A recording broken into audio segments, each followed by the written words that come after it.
Mayong aga sa inyong mga kauturan. Salamat sa Ginoo sa sini nga bag-ong adlaw nga ginyatag ni sa aton nga kita maka bugtaw kag makapangamuyo, magahandom kung ano ang tinutuyo sang Dios sa sini Ginoo nga adlaw para sa aton. Hambal pa sang isa ka salmo, "This is the day that the Lord has made, let us rejoice and be glad in it." So dako gid aton pagpasalamat sa sini nga aga nga sa liwat maabrihan naton nga pulong kagabay pang pagpamalandong naton sa iya nga pulong magdala ini sang mga encouragement sa tagsa-tagsa sa aton. Magapangamuyo kita anay. Ginoo pakamayohay mga pulong sa amon nga tunga. Pabaskuga kami Ginoo. May mga butang gid nga amo Ginoo ang nagatayog sa amon Ginoo mga balatsagon kag panguna-una. Salamat Ginoo kay indi kami amo ang naga-take care sa amon Ginoo nga mga kaugalingon. Or else Ginoo mapaslawan gid kami. Maluya gid kami Ginoo. Puluton na gid kami Ginoo sa mga duog nga kung diin malabot kami sa amon nga kaaway. So salamat Ginoo sang kahigayunan nga sa sini nga aga magalantaw kami sa imo. Dios nga ikaw ang manugbantay sa amon. Lord, we commit ourselves to you. Bless your word sa pagtuon namon sini. Ning amon Ginoo pangamuyo sa ngalan ni Jesus. Amen.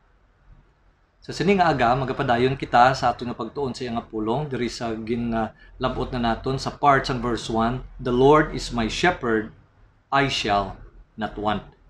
Duha ka butang ang gi-consider naton sa bahin sang aton niya nga mga kinahanglanon sang nagligad nga pagtuon naton.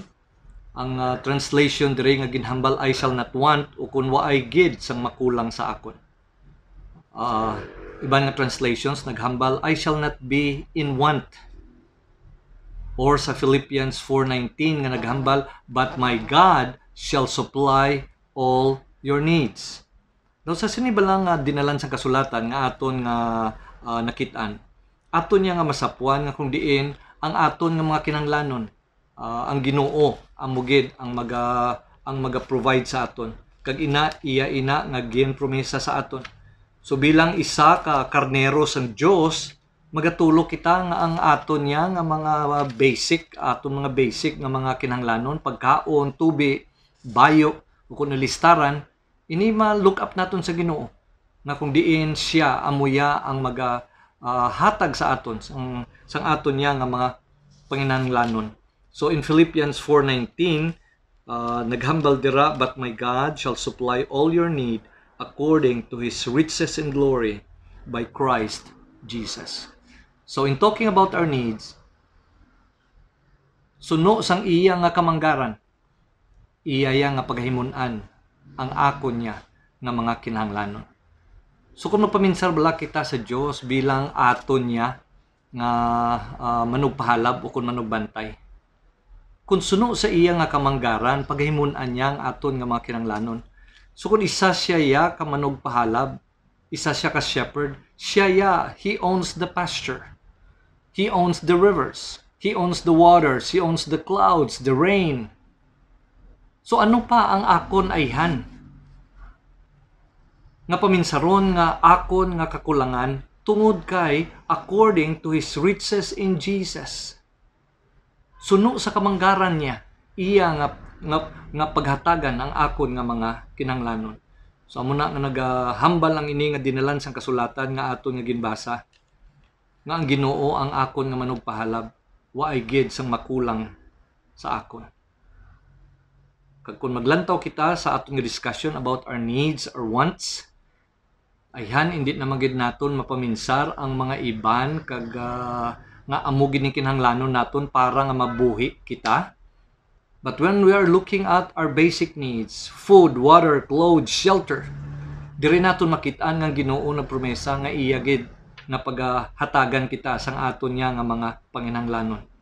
Pero tungod man sini nga mga basic needs naton, aton man natun-an nga isa man ini nga ginagamit sang aton nga kaaway.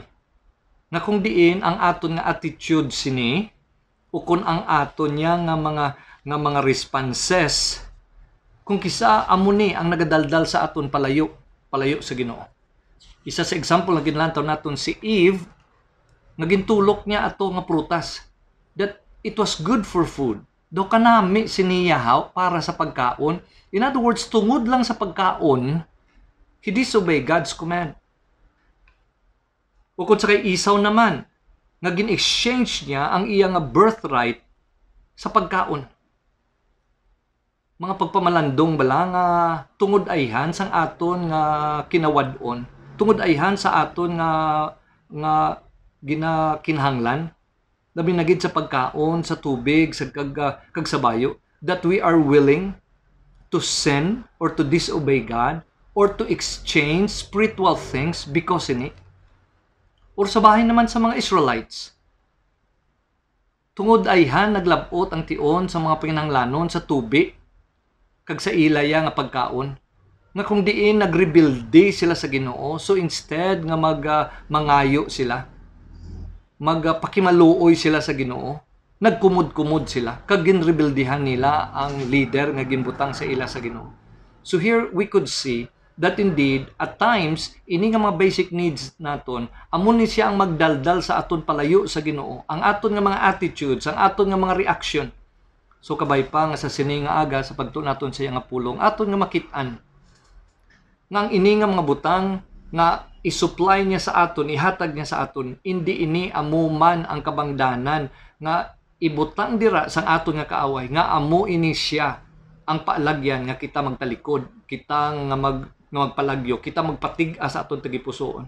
Either ang abundansya sang pagpakamaayo o kun ang kakulangan man sang sina ng mga basic needs naton. So aton nga gintunan una gid sa tanan ang seek ye first the kingdom of God and His righteousness. Gintunan naton ang Matthew chapter 6 na kung diin kita may mga panginhanglanon kag gintudlo diri ni Kristo Hesus ang aton nga the good shepherd nga kun ang mga pispis gani kag ang mga sapat gani nga way man na sila nagatanom pero ang Ginoo amo ang nagatatap sa ila, how much more kita. Pero ang ini nga mga butang dapat unahon gid naton in Matthew 6:33, but seek ye first the kingdom of God and His righteousness. So sa tanan naton nga mga kinanglanon, kinawadon nga kung diin amugid ang ginapursu naton almost every day, pagbugtaw naton, magtulog kita aton nga daan nga ginapaminsar kung paano naton mahimun-an ang kinanglanon sa aton kaugalingon kag aton nga pamilya. The Lord is encouraging us that first and foremost we have to seek God first, His kingdom, His righteousness. So kabay pa nga sa sini nga tion, antes kita maglumpat, antes kita magsala sa sini nga aga, aton anay makita kag aton anay nga mabutang sa aton nga mga tagipusoon kapunahon na Ginoo, suguran ko gid ini nga adlaw ko nga upod ako sa imo. Suguran ko gid nga mag-spend time ako sa imo. Suguran ko gid Ginoo sa pagpangamuyo. Suguran ko gid Ginoo sa pagbasa sa imo nga pulong. Lord, I'm going to start this day with you as I seek your face. But secondly, tungod kaysa sini nga kalibutan, nakita man naton nga may ara gid sang mga panghinanglanon. Wa iya ang Ginoo naghatag sa aton nga pagkakristohano naton. Ari may-ari ka na nga daan sang tanan mo nga kwarta nga kinanglanon everyday, magkabuhi ka tubtob nga dalon ko ikaw sa langit. So since may ara gid sa mga kinanglanon, labi na gid sa atong mga basic needs. Sa Matthew chapter 7, gintunan nato na last time nga ang Ginoo naghambal, ask and it shall be given unto you. Kung kisa may mga discussion bala, tinga nga nabalaan nga daan sa Ginoo aton nga magkinanglanon, nga aman nga ipapangayo niya pagid kita haw. Sang gamay pa ako, ginhimo ini nga butang sang amon nga amay, nga kada aga kung maglakat kami sa eskwelahan, amon na siya maghatag sa amon sang amon nga mga balon. Ti kung kisa makalabot bala kami sa paminsaron nga hindi na lang sa bilog nga semana ihatag tanan sa amon. Ti sa uli na sapwad ko man nga hindi magali sufficiente para sa amon nga every Monday or Sunday night ihatag na nga daan ang amon nga balon. So every day, almost every day gid nagakadto kami sa iya. Ti kung kisa kung hindi bala maayo ang inyo nga kaangtanan, labi na gid kung may mga pagsunggod o kung pagrebuildi ako, daw alang-alang ka balayang magpalapit sa iya. Pero kung kisa for the sake na lang nga kinahanglan mo sang balon, sang pliti, mapalapit ka gid sa iya. No ginhambal ko ni sa inyo tungod kay kung kisa ang nagapugong sa aton sa pagpangayo, amo ang aton nga mga bugal kag ang aton nga self-reliance. Amo na ganing akong kisa kung daw hindi gani magintindihanay ang pamilya o kung mga utod, may mahambal gid na maski mapatay pa ko sa gutom, hindi gid ko na iya mangayo sa iya. Now I don't know kung iniya nga bahin sa aton, ginatulok ta na sa Ginoo nga Ginoo maski hindi ko iya mga muyo. Maski hindi ko iya Ginoo magpalapit sa imo. Maski hindi ko iya tadlungon ako relasyon sa imo, mabuhi man ko mo. So why would I come near to you and settle things with you? Mga kauturan, ang Ginoo naghambal ask it is because it shows our dependence on Him. Our pride heart would never let us bow down before Him. Accept and in humility come to Him ka maghambal, Ginoo, wa gid ako sang mahimo. Ginoo, mangayo ako. Lord, I am a beggar of your grace today. I am a beggar of your mercy. Kaluy ako, Ginoo, sa sining aga. Himun iman ang akon nga mga kinahanglan. So we have to seek God first, His righteousness. We have to ask.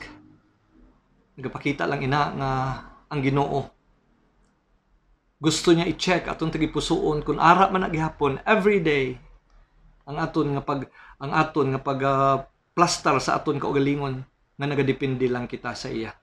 But thirdly, sa sining nga luyag ko pagasumpunan ang inang aton nga una nga punto nga seek ye first the kingdom of God, and second, ask and it shall be given unto you. But thirdly, trusting God.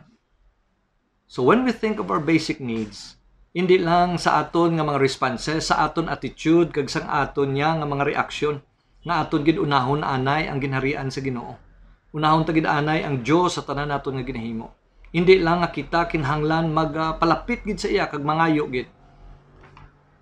But thirdly, the Lord also is encouraging us that we are going to put our trust in God.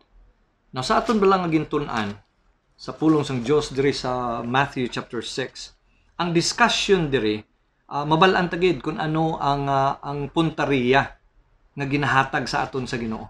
Ano gid lang tinutuyo niya sa sini nga discussion? Because on verse 25, in Matthew chapter 6 verse 25, it says, "Therefore I say unto you, take no thought for your life." Now on verse 28, "And why take you thought for your raiment?" On verse 31, "Therefore take no thought, saying, what shall we eat or what shall we drink?" And then in verse 34, naghambal man dira, "Take therefore no thought for the morrow." So ang ini nga pagsulit-sulit nga ginbasa ko sa inyo nga 4 times sa sini nga passage, sini nga expression nga take no thought, sa ibang mga translations inyo makita nga inang expressions, it says, do not worry. Do not worry about your life. Do not worry about what you eat or what you drink. Do not worry about your raiment. Do not worry about these things, but rather seek ye first. So makita naton nga ang ini nga trusting God negatively gin-present gid diri ni Jesus ang butsin hambalon nga hindi kita maghimudos. So instead nga sa likod sang aton pinsar din ako ayhan mangita subong sang akon nya nga kalanon. Ano na ayhan matabo kung hindi ako makakaon? Ano na ayhan matabo sa pamilya ko? So instead of worrying, ginatawag ni sang iban anxiety, you are so anxious. So kung instead nga ina siya, aton ina dapat tulukon that God is saying us, do not worry. Kag kung magpadayon kita sang sini naton nga paghimudos, sang sini nga kabalaka, nga tungod sa sini nga mabutang, tulukon ta ini that God is telling me, do not worry, but if I worry, that is already not trusting Him. So kung tulukon naton, this is really sin. I am sinning against God if I am worrying. Kaya ginahambal sa pulong sa Ginoo, as I walk, Lord, my step, my first step, my second step, Ginoo, nagasalig ako sa imo. Ginoo, ikaw magaupod sa akon, nga sa akon nga mga palangitanan, makabutang gid ako sang pagkaon sa lamisa para sa akong pamilya. Ginoo, ginatuuhan ko ina. But the other way around, it's about worrying. Ano na lang, anong matabo, Ginoo din ka na, anong maano. Now, the other side, that is really sinning against Him. Because the Word of God says, do not worry, take no thought. So, mga kauturan, trusting God means we don't worry. Iplastar naton aton kabuhi ang aton nga balatyagon sa Ginoo. But also trusting God, it means I am relying on His Word. Ginatindugan ko ang promesa, ang pulong sang Diyos. Now let me explain and let me illustrate. Ano ang diferensya sang faith kag fatalism? Ano ang diferensya sang faith, ilunggo nga Ingles ha, sang faith kag palagpatism? Anong diferensya? Ang diferensya taman kasimple. Subong amo na ning aton nga sitwasyon diri, maski din ka magkadto, masakay ka sa jeep, may mga plastic nga ginbutang para nga hindi ayhan nga magalaton-laton ang virus. What if all of a sudden nagsulod lang sa pinsar abi nakon nga siling ko Ginoo daw ang safest gid guro nga mode sang transportation subong helicopter. Para hindi ko ya mag-upod ya sa mga tao, wa iya sa mga tao para Ginoo ma-preserve ko ang akon nga kabuhi. Ginoo kinahanglan ko gid subong sang helicopter. Na pamangkuton ko kamo, ano na nga klase sa pangamuyo? Faith, fatalism, palagpatism.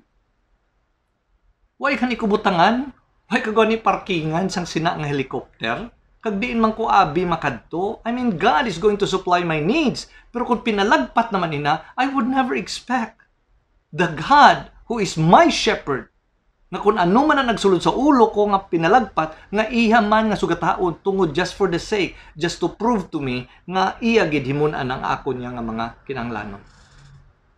Now having said that, faith is founded on what God says. Kung ano ang ginhambal sa Ginoo, amo na iya ang ako niya nga tindugan. Kung mga muyo ako sang helicopter, wa gid ko sa matindugan sina nga pulong sa Ginoo. Pero kung mangayo ako sa adlaw-adlaw ko nga kinahanglanon, nga makakaon ako, makainom ako,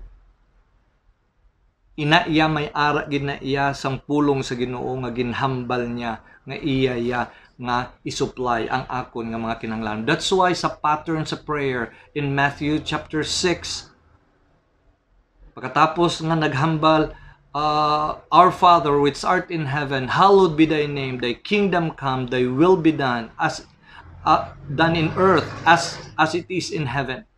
Una gid anay ang Ginoo, seek God first, and then after sina, give us this day our daily bread. Asking bread, asking food for the table. Is this legitimate need? Bago lang nato nabasa ang pulong sa Ginoo. The answer is yes. The answer is yes. Ipangamuyo ta nga Ginoo sa sining adlaw, giyahan mo ako. Nga makapangita ako sang obra, hatagi ako sang kusog para makabutang ako sa pagkaon sa lamisa sa akon nga pamilya. So trusting God means no worries. Trusting God means I am relying, I am standing on His promises. Sa Matthew chapter 4, mahatag lang ko sa inyo sang isa ka illustration. Si Jesus, after 40 days, would you imagine, nag-fast siya for 40 days and 40 nights. Sa sining ation, humanly speaking, nagutom na gid siya, kag grabe nang iya nga physical nga kinahanglanon. So nag-abot ya ang kaaway, kag naghambal siling niya, the tempter came to him and said, if thou be the Son of God. O pertino. Nabalaan niya gid nga si Jesus, anak sang Dios, pero iya pagid nga gintisingan kung ikaw gid be ang anak sang Dios. Himuan ni be ang mga bato sang tinapay. Abi niyo anong sabat ni Jesus? Man shall not live by bread alone, but by every word that proceedeth out of the mouth of God. Quotation ini halin sa Deuteronomy. Nga for 40 years, why sila nagtanom, why sila sa kung ano man nga ginhimo nila para nga mahimunan nila kinahanglanon, but every day kay nagpromesa ang Ginoo that I'm going to feed you every day pagbugtaw nila ara ng mana. So ang tawo waay ya nagabuhi tungod sa paghimakas niya sang iya nga pagpangita sa kinahanglanon sa adlaw-adlaw nga tanan. Kung hindi ang mga tao, ang mga Israelites dito sa desierto, nabuhi sila tungod kay gintindugan nila. Ginbuhian sa Ginoo ang iyang promesa, kag ginfulfill niya ang iyang promesa para sa iya nga mga tao. So trusting God, no worries. Trusting God is relying on what He says in His Word. So amo na siya ang ikatatlo. May duha pa gid kong naidugang sa bahin niya sang aton niya nga mga basic needs. Si Apostle Paul, isa man sa naghambal bahin sang sini nga mga basic needs, kag luyag ko ini nga sugpon sang aton diri nga pagtuon sa pulong sa Ginoo. Pag makita naton ini sa 1 Timothy chapter 6 verse 8. Ang pulong sa Ginoo naghambal sang kasubong sini in 1 Timothy 6:8. And having food and raiment, let us be therewith content. So ang ako niya nga ikaapat nga punto nga dalon sa inyo sa sini nga aga, contentment. So in relation sang ato niya nga mga panginahanglanon, maayo gid nga makatuon kita nga magkontinto sa ginahatag sa aton sa Ginoo. Ang isa sa mga leksyon dito sa Israelites, tungod kay primero ang ilang pangita ya pagkaon kag tubig. Sa ulihi nga adlaw-adlaw ara na yang pagkaon kag tubig sa ulihi natak-an sila kag naghambal sila nga ang amo na lang ni wa gid sang karne, wa gid sang. The problem with them is not no isang pagkaon. Ang problema sa ila kay hindi sila kontento sa gin-provide sa ila sa Ginoo. So amo nang hambal diri ni Apostle Paul in 1 Timothy chapter 6 verse 8, and having food and raiment, let us be therewith content. Kay in verse 6 it says, but godliness with contentment is great gain. For we brought nothing into this world, and it is certain, sigurado gid, we can carry nothing out. So mga kauturan, base ba lang ginahambal naton nga mga needs naton, base ba kapritso ta na lang. Base ba lang mga needs nga ginahambal naton, hindi ta magina kinahanglanon in a way para nga makabuhi kita subong nga adlaw para makasunod ka makaalagad kita sa Ginoo. Base some of these things, as I've mentioned, kapritso na lang na nato niya. Ato na lang na iya mga wants, but the Lord does not promise us that He's going to fulfill, to supply ang ato naman lang yang mga bisyo. That's why, fourthly, ang pulong sa Ginoo naghambal sa aton that we are going to be contented. Abi niyo kung ano ya ang dako-dako nga problema nga makita naton kung ay isang contentment sa aton nga kabuhi. Basahan ko sa inyo sa verse 9 and verse 10 diri sa 1 Timothy chapter 6. But they which will be rich fall into temptation and a snare, and into many foolish and hurtful lust or desires, which drown men into destruction and perdition. Sabi no? Tungod sang sini nga grabe gid nga balatyagon, amo ni ang nagdaldal sa ila pakadto gid sang ilaya nga pagkaguba gid nila. Look at verse 10. For the love of money is the root of all evil, which while some coveted after, amo ni gid ang ginlagas nila, amo gid ang gintuyo nila, and they have erred from the faith. Nagtalang sila, nagpalayo sila sa pagtuo, and pierced themselves through many sorrows. Sila mismo ang nagduslak sa ilang mga kagalingon sa perti nga mga kasubo tungod kay waay sang pagkontinto sa ilaya nga mga tagipusoon, sa ila na angkon sa Ginoo. But they place their hearts, their desires, the love of money. Kag amo ini ang mga naglalabot sang ilaya nga mga kabuhi. So today as we go, pwede gid naton ma-examine naton mga kaugalingon. Ginoo, why I am chasing? Why I am doing this? Is this because this is really what I need? Kung base bala Ginoo, ako na lang niya, kapritso ko na lang niya. Hindi ko maginikinanglanon sa akon nga pag-alagad kapag sunod sa imo. And yet many times when we consider these things, we realize, Lord, I have more than enough. I have you. Satisfied na ko ya sa imo. Sa basic needs na akon, sa akon yung mga pagkaon, but Ginoo, may mga butang pa gani nga ginhatag mo sa akon, sobra na ini Ginoo. Thank you, Lord. Thank you, God. Contentment. But then lastly, akon man luyag man gihapon nga i-pursue discussion ni Apostle Paul with regards to food. Dalon ko ang aton nga mga panahona diri sa 1 Corinthians 10:31. Ang pulong sa Ginoo naghambal diri sa aton in 1 Corinthians 10:31. Whether therefore ye eat or drink or whatsoever you do, do all to the glory of God. So based ang aton niya nga ginatun-an ang ginhambal diri sa pulong sa Ginoo in your basic needs. With food and drink in your basic needs. Do what could glorify God. So mga kauturan, balikan ta to bala ang mga tao nga nadagdag nga nagabalaliskad sila tungod lang sa pagkaon. Ginpaminsal gid ayhan ni Eva nga in disobeying God tungod sa sini nga pagkaon. Am I going to glorify Him or I am going to glorify myself? Sa bahin naman ni Esau, naway niya gintulok ang kaugalingon niya nga siya ang kamagulangan, siya ang may matahom taning a pribileyo spiritually. Gintalikdan niya ina tungod lang sa pagkaon. Was he glorifying God? Sa aton nga mga pagkumod-kumod, pero sa Israelite, sa aton nga pagpatiga, sa aton nga pagreklamo, in our worries, are we glorifying God? So today, sa sining 5 nga aton nga natun-an, Lord, as I wake up today, I'm going to seek your face. I'm going to seek you. Ginoo, salamat nga sa akon mga kinahanglanon, imo ako Ginoo, nga encourage, na magpalapit sa imo, to humbly come to you, and state my dependence on you, and ask, magpangayo. Lord, I'm going to trust in you. Please, Lord, forgive me for my worries. Saligan ko ikaw, saligan ko imo pulong. Kag Ginoo, magakontinto ako. Sang bugay nga ginhatag mo sa akon today. Kagkabay pa Ginoo, mahimaya ka sa akon nga kabuhit. Magapangamuyo kita. Ginoo, salamat gid.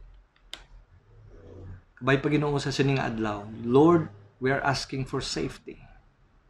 We're asking for your protection. Lord, we're asking for your provision. Ginoo, una gid sa tanan, ginplastar mo ang amon priority, ini Ginoo ang amon mga panginahanglanon. Ginpromisa mo na ni sa amon. Kabay pa Ginoo nga sa sining nga tion, unahon ka gid namon Ginoo ang pagpangita sa imo.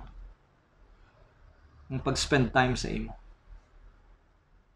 But also, Lord, we come to you, we ask. Lord, we are dependent on you. Lord, we are beggars of your grace today, of your mercy. But Lord, also, we are trusting you. Na ikaw ganing a Diyos nga nagtuga sa sining nga kalibutan. That even the birds, the animals, the lilies of the field, imo gani Ginoo nga gina-take care sila. How much more kami Ginoo? That's why Lord, when we trust you, kinahanglan nga hindi na kami magpaghimudos pa. But rather every day, every walk, ibutang gid Ginoo namon nga pagsali Ginoo dira Ginoo sa imo. Lord, help us, Lord, that we learn contentment. Spare us, Lord, and forgive us for the love of money. O kabay pa Ginoo nga hindi namon ipurso ang mga butang tungod sa sini Ginoo nga rason kun hindi Ginoo tungod kay kontento kami sa imong bugay. Kontento kami sa imong provision sa sini Ginoo nga adlaw. Lord, may everything that we do, that we are going to glorify you, whether we eat or drink. Lord, we will glorify you. Lord, spare us, Lord, from this virus. Ang mga nabudlayan, subong Ginoo, labuta sila. May your grace be evident today. Naway gid kami sang makulang kung ikaw Ginoo ang amon nga manugpahalab amon nga shepherd. Lord, this is Lord our prayer. In Jesus' name. Amen.